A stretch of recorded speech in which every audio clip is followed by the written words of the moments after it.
এই বছর সামার ভ্যাকেশনে আমরা ঘুরতে গিয়েছিলাম কালিম্পং। আমার ছোটোবেলা কেটেছে পাহাড়ে, তাও মনে হয় সময় সুযোগ পেলেই বারবার চলে যাই। সেই মতন বন্দে ভারত এক্সপ্রেস করে আমরা সকালবেলা রওনা দিলাম এনজিপির উদ্দেশ্যে। সেখানে পৌঁছে গাড়ি ভাড়া করে পৌঁছে গেলাম কালিম্পং। এখানে বলে রাখি, গাড়ি পিক সিজন হওয়াতে আমাদের থেকে নিয়েছিল ৩,৫০০ টাকা। এই ট্রিপের সিনিক বিউটি খুবই সুন্দর এবং আমার মনে হয় সকলেরই একবার ঘুরে আসা উচিত। দার্জিলিংয়ের মতো অতটা ভিড় নেই। অ্যাংলো ইন্ডিয়ান আর Nepalese culture, Tibetan monuments, tea garden, Kanchenjunga সবই আছে কালিম্পংয়ে। আমরা কালিম্পংয়ে ছিলাম the Saint Clare's Retreat Kalimpong. এটি ৫ একর জমির ওপর তৈরি একটি বুটিক রিসর্ট। পাইনের জঙ্গল আর পাহাড় দিয়ে ঘেরা, সব রকম ফ্যাসিলিটিস আছে এখানে।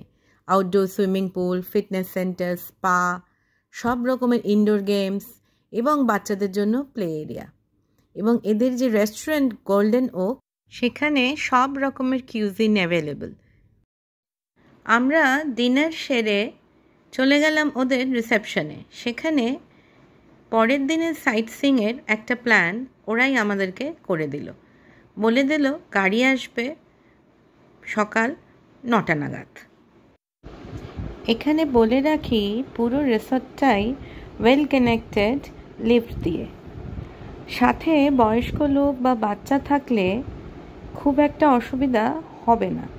রিসর্টটা যেহেতু পাহাড়ের মধ্যে, সেহেতু রুম থেকে রিসেপশন বা রুম থেকে ডিনার করতে যাওয়া অনেকটাই ওঠানামা, কিন্তু লিফট প্রোভাইড করা আছে, লিফট ইউজ করা যেতেই পারে।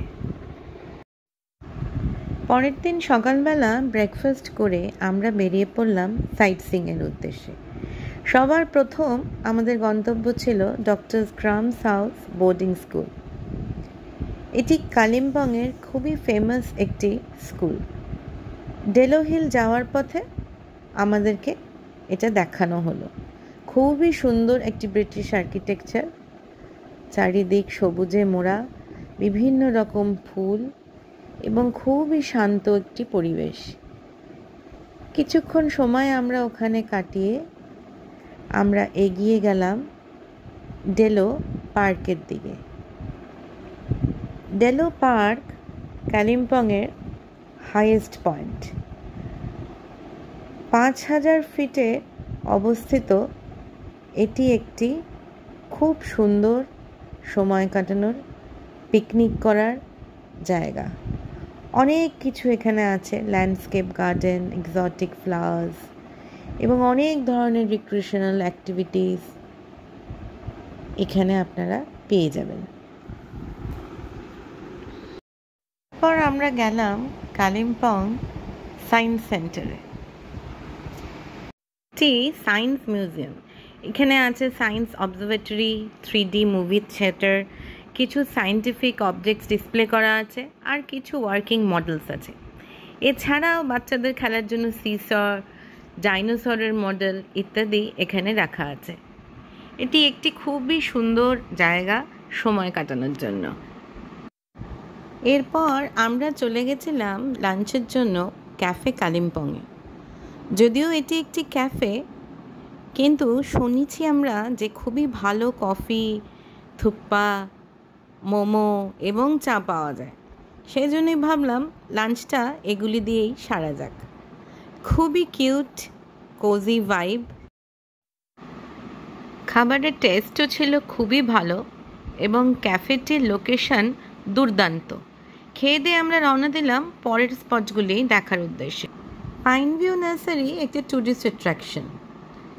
এখানে অনেকগুলি গ্রিন হাউস আছে, যার মধ্যে ক্যাকটাসগুলি লাগানো।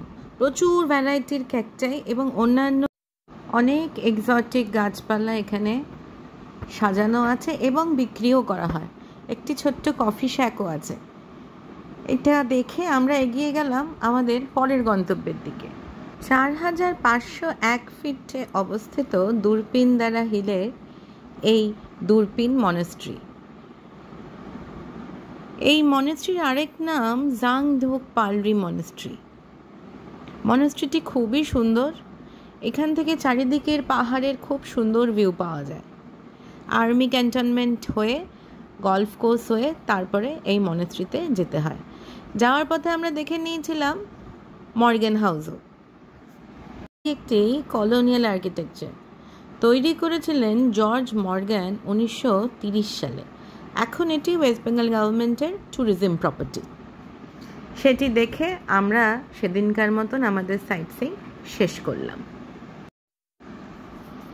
আমাদের 3 দিনের কালিম্পং, ডেলো এবং তার আশপাশটা ঘোরা শেষ। এবার বাড়ি ফেরার পালা। ফিরে আবার নতুন কোনো জায়গা, নতুন কোনো প্ল্যান করা।